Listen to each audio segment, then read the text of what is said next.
to the Adoption Lounge. I'm Amanda. And I'm Katie. We are so excited to be together today, actually, because we have been apart for like 2 weeks. So long. I know, it was endless and terrible, and we should pre-plan better next time. Yeah, we'll do better next time. I was in Mexico with my husband, and that was a lot of fun. And then we were in Denver visiting my dad for Thanksgiving, and now Amanda is leaving me. I'm leaving for like 2 weeks. I'm going to be in your luggage. I hope. You're going to have a lot of explaining to do to TSA.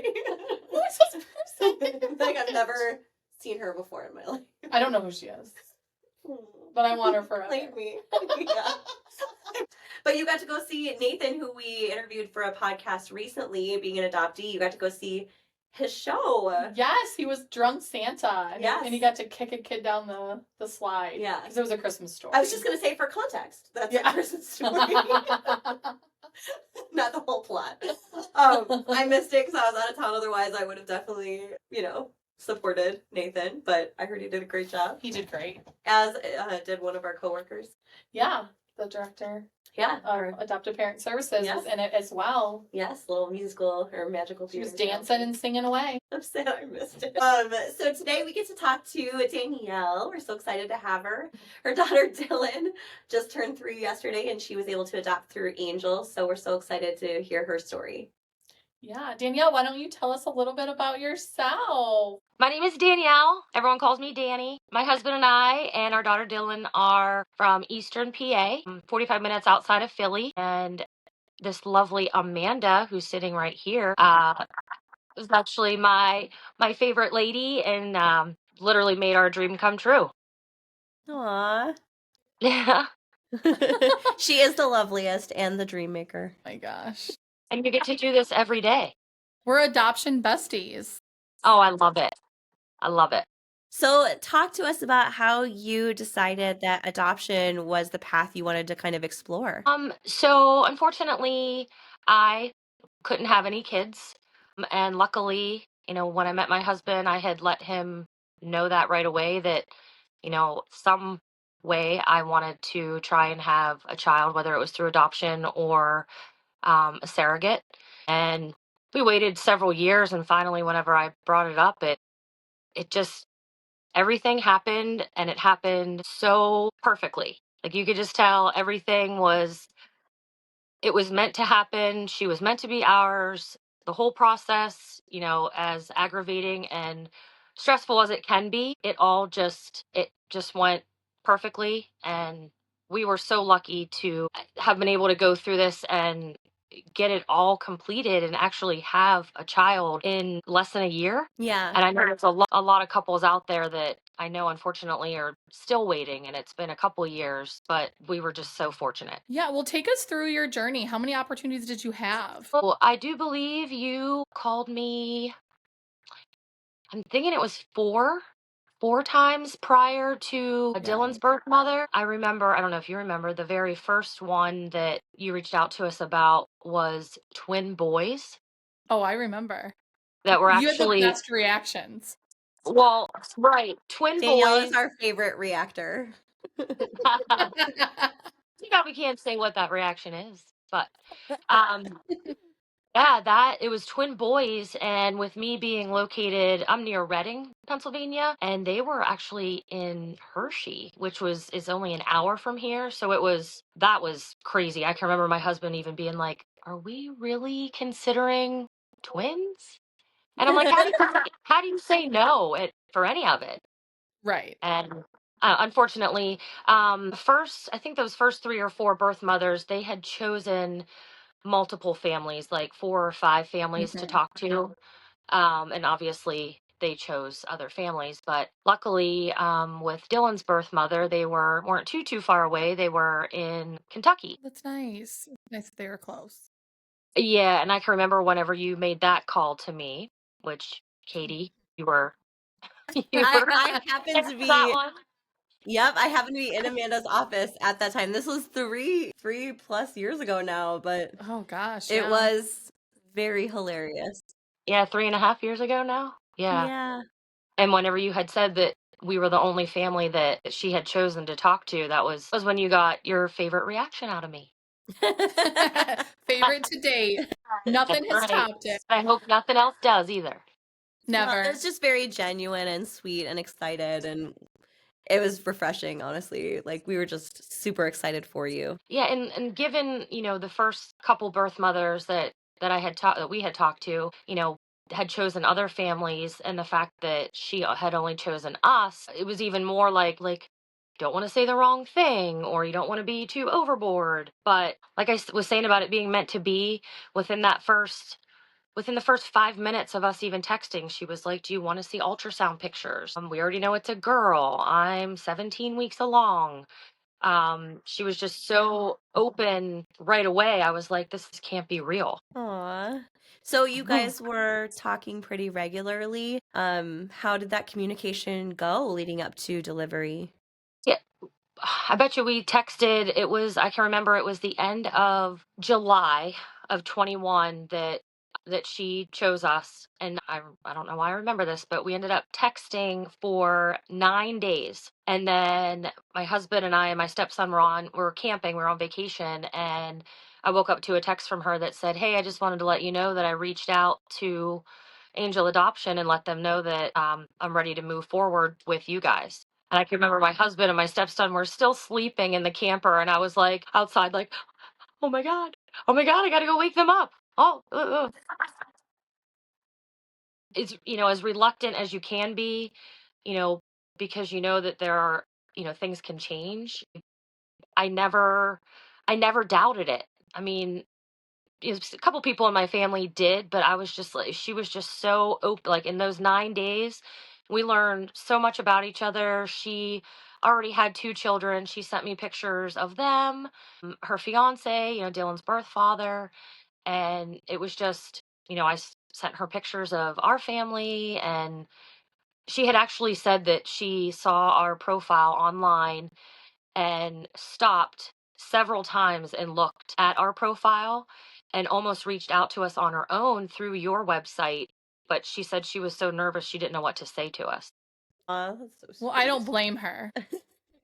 I mean, everything gives me anxiety, so. Yeah. And I mean, even me sending her that first text, of course you're going to be nervous.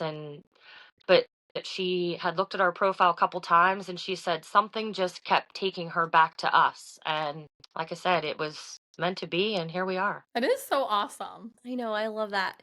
So, how did it go when you found out that she was in labor? Oh yeah, and I'm sorry. And you had said about us texting them because she had texted us so soon. She was only 17 Yeah. weeks. Um, we texted, I bet, 5, 6 days a week, almost Oh, that, great. in Amazing. almost that entire, whatever, 5 or 6 months. And just every day it was like just texting with like a friend, a best friend. And it was just still like unbelievable. And then up until that time, she obviously had, I think her due date was December 16th.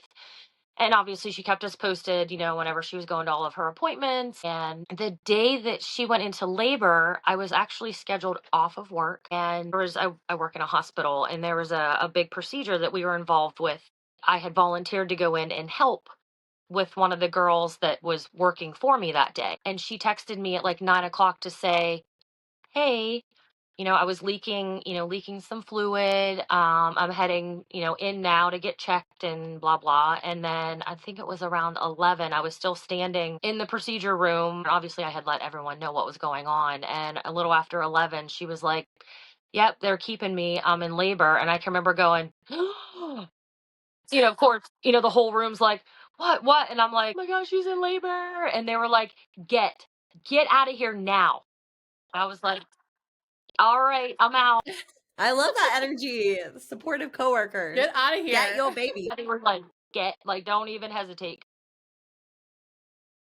She just kept me posted as to, she was admitted and then this was happening. And she was like, "Oh, they started my IV." She literally let me know everything. And I knew that like I still had to get the last minute things to take with us. And I went to Target, got a couple things, and I come back out. I locked my keys in my car. Oh, no. I don't know if I ever told you guys. I probably didn't tell you that, No, Amanda. you never said anything about that. No. So there I am. Like, obviously, I had called my husband, and he has his own business. He has his own body shop. And he's like, I have to finish this job. Like, it might not be a little bit until we go. And I'm like, no, we got to go. And then there I am. I come out to my car, and there's my keys in my ignition, car locked. So I had to call AAA. And luckily, right? And luckily, I think it ended up being like half hour, 45 minutes, and they were there pretty quick. But then, had to come home, and she was delivering in West Virginia. And since we're far east of Pennsylvania, we knew it was going to be like a 10-hour drive. And we knew that we were taking our motor home because we knew we had to stay, for however long, until the paperwork went through and stuff. And then I remember I got a text. It was actually her fiance, like Dylan's birth father, that was like, she's here. It was 4:08. And I'm like, whoa, what? Like, we hadn't even left yet.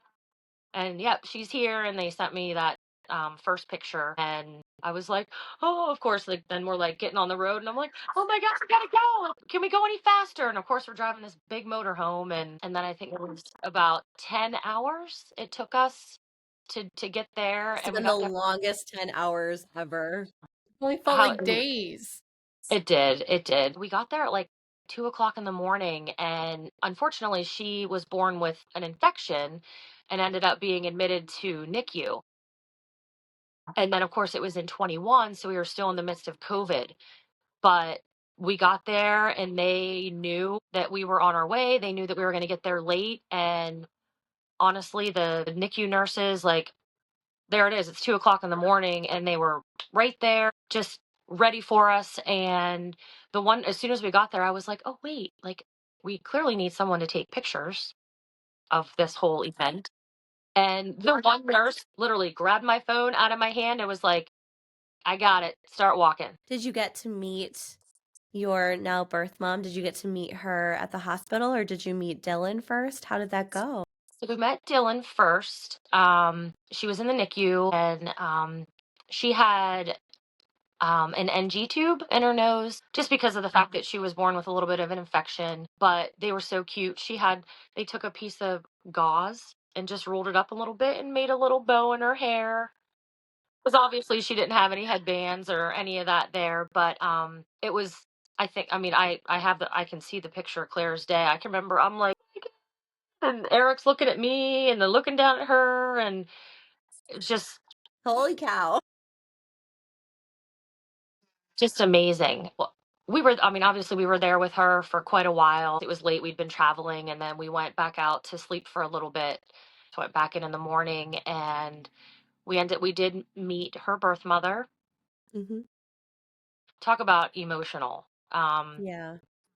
Both just start bawling your eyes out. And I can remember her face, and like you could tell she was so happy and so excited, but at the same time, like, you could tell she was sad. But we had gotten to know each other so well in that 5 months that, I don't know, it was just her and I just kind of clicked. But I was like, can I give you a hug? And she was still sitting in the bed and stuff, but we just hugged and hugged. And then my husband hugged her too. And then we did get a picture with her. And then it was like all of a sudden we were only in there for like 5 minutes. And then like case management came in, and they're like, oh, we have paperwork for her to sign. And we're like, okay, we'll step out.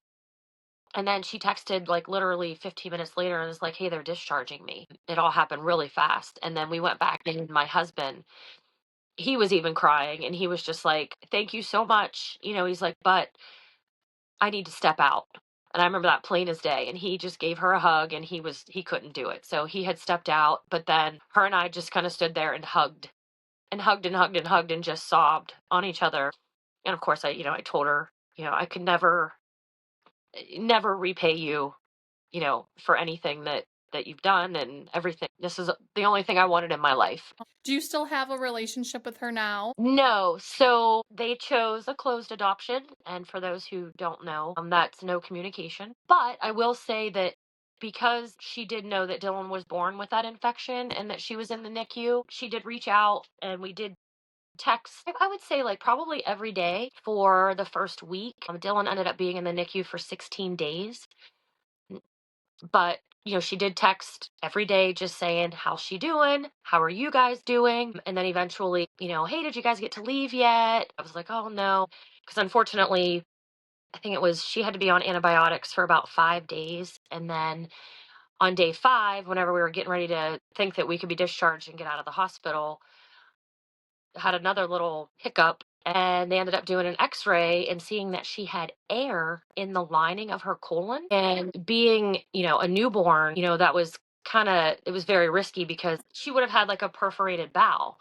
And then you're just asking for major infection, and being that little could have even gone worse. So immediately we knew it was going to be another 7 days that she was going to be in there. Ended up letting, her birth mother know that too. She was born December 2nd, by the way. And then she ended up, oh my gosh, she ended up being on 3 antibiotics, 2 different fluids. She had an IV in her head, one in her hand. She had a PICC line in her arm. But God love her, she was still so sweet. Oh. Oh, I bet she was still the cutest little thing ever. My gosh, she was. On the 18th, she got discharged. I think it was later Tuesday that we got the call from the lawyer saying that we could finally head home. So her birth mother and I let her know about that, and she was like, "Oh, I'm so glad you guys, are able to get home." And it would have been 3 days before Christmas Aw, that we were finally able to get home. I love that. We took our son home the day before Thanksgiving, and it's always so special right before holidays, I feel like. Yeah. Definitely, because of course, the Makes it whole seem more world was, magical. yeah, and the whole world was like, "Oh, you got the best Christmas present ever." Um, You but did. yeah, and then she texted on Christmas Day, her birth mother, to say Merry Christmas. How's everyone doing? Like, you settling in? And then I texted her on New Year's Day. And then it was like the end of January of 22 was, I don't even remember what we ended up saying, but that was the last time that we had heard from each other. Yeah. I think your story is kind of interesting because a lot of people that go into something knowing they want a closed adoption don't actually want contact Mhm. during the pregnancy. So it's kind of cool that you still have those stories to share with Dylan about how you connected before she gave birth. That's true. I didn't even think about, I guess I never thought that that was like kind of an option, that there was no like a whole lot of communication. Yeah, I mean, it's up to them, whatever they want. So I think it's really neat that you still got to have that relationship for a time. Definitely. And like I had said before, because she was so, she was only 17 weeks and she was so early, we Mhm. just, and even like we even got to the point that we got so close that we would like, pick on each other like friends do. And, That's cute. we were hitting the middle of December and she hadn't put her Christmas tree up yet. So every day I'd be like, "Did you put your tree up yet?" No. Put the tree up. I know. And I think she literally didn't end up putting it up until like a few days before Christmas. I remember that. But yeah, like I said, she sent me pictures of the 2 children that she had, and I knew about her family and her fiance Dylan's birth father, about he had 2 children of his own, and about their extended families. And obviously she knew a lot about us from the profile and everything. And I even told her in the hospital that day that we met, I even said to her, I was like, "I know that you chose a closed adoption, but you have my phone number." And I said, "I obviously will not reach out to you, but if you change your mind and you would want to communicate at any time, I'll always be here." Oh, that's so good. I love that you did that. Yeah. And it was because I said to her, I said, we went from, I said, "I feel like I'm losing a best friend," because we went from Aw. texting, like even my best friends now, we don't text that many times a week. Yeah. I can't relate. I text Amanda literally all day, but I'm just kidding. Well, you know what? I would text her all day too if we didn't have to work. Well, you just gotta work the same place as your bestie and Yeah. then Yeah, I can't do that. Actually, I was talking about you guys obviously yesterday and today at work too, and someone was like, "Oh, did you ever meet Amanda?" And I'm like, "No, but I did ask her to come to Pennsylvania." And of You course, did. you were like, "Well, come here." And I'm like, "Oh, that would be." you should. Can you tell me what the hardest part for you was going through the adoption process? Yeah, like I mentioned earlier, you're so excited and you're like, "Oh my God, this is, finally going to be it." But I know, especially for my husband and even my father, the scariest part was knowing that any birth mother has the chance to change their mind. Oh, yeah. I think a lot of people, that's one of their biggest fears going into this process, which I completely understand, especially if you've dealt with years of heartbreak already.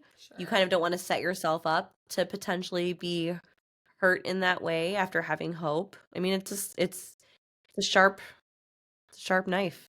Yeah. Yeah, and like, even back to the birth mother with the twin boys, of course that was our profile was only live like 4 or 5 weeks, I think. And when she had reached out to us, and I can remember, of course, that's the first one, so of course I'm like, oh my God, it happened so fast. And and same thing, like, oh my gosh, she's talking to other families. Like, am I saying the wrong stuff? But I can remember, you know, the day that Amanda, that you had said that she chose a different family. Of course, I was heartbroken. I can remember like being in my car, I think, and I was just bawling. And, Eric was like, hey, it wasn't meant to be. And, and I'm like, but it would have been so convenient because they were close. And and I was trying to make like every excuse, as like, what did I do? Did I not say the right things? Mhm. And like I said, when I had mentioned my like Eric, and then my father, I can remember, I'd send my family updated ultrasound pictures, whenever she would finally get an ultrasound. Or I'd be like, well, like, we talked about this or whatever. And my dad, I can remember, didn't necessarily chime in and like be all like awesome, like my mom, like, oh my God, that's so cool, whatever. Because he was trying to like guard his heart too. Sure. And That's he so literally hard like, though.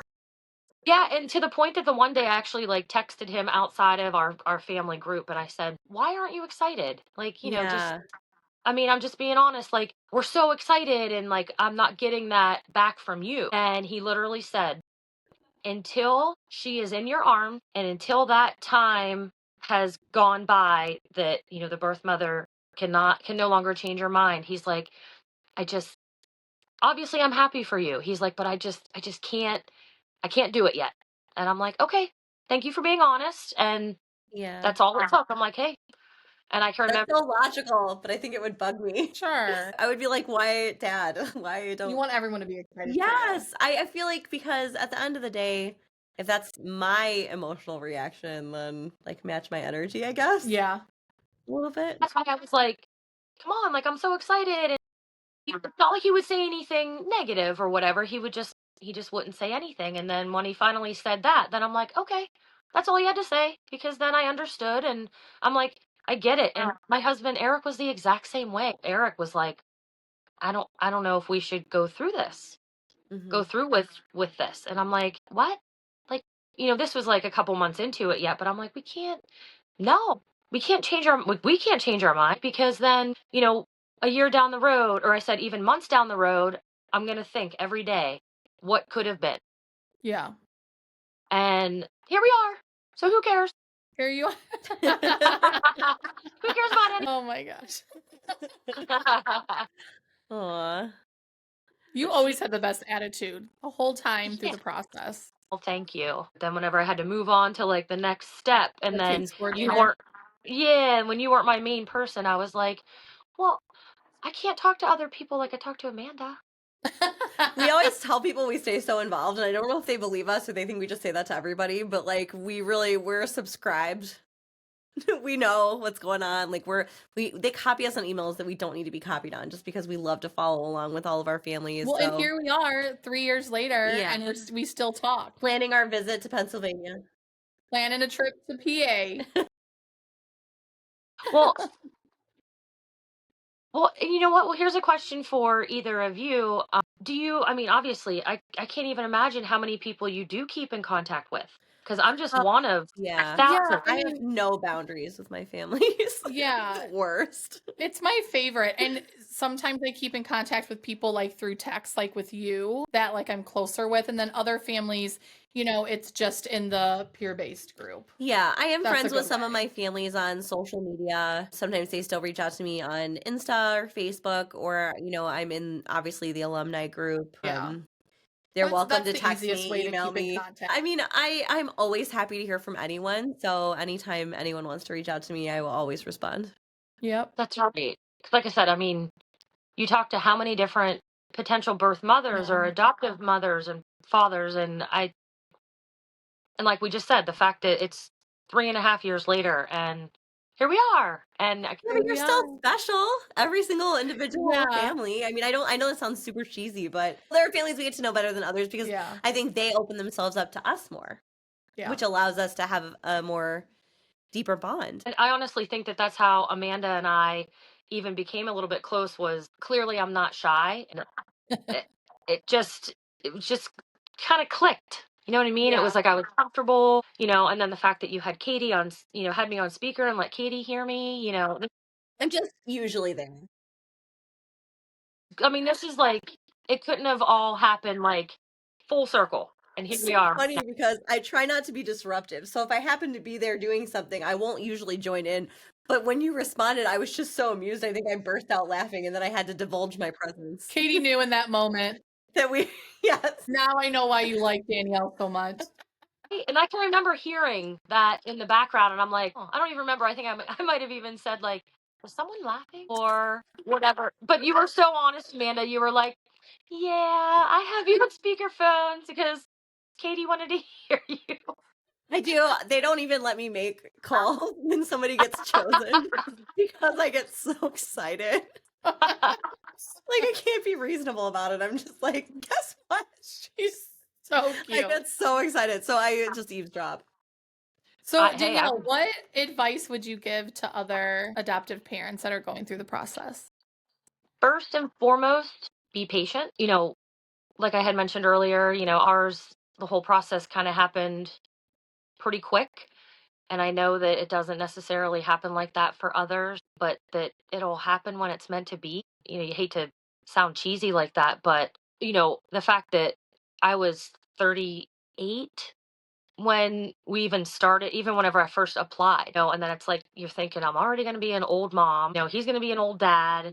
And at that point, you're already 38. And how long is this going to take? And that was something else too, it was my husband, Eric, and my dad were like, and even some of my friends were like, are you sure you want to have a shower?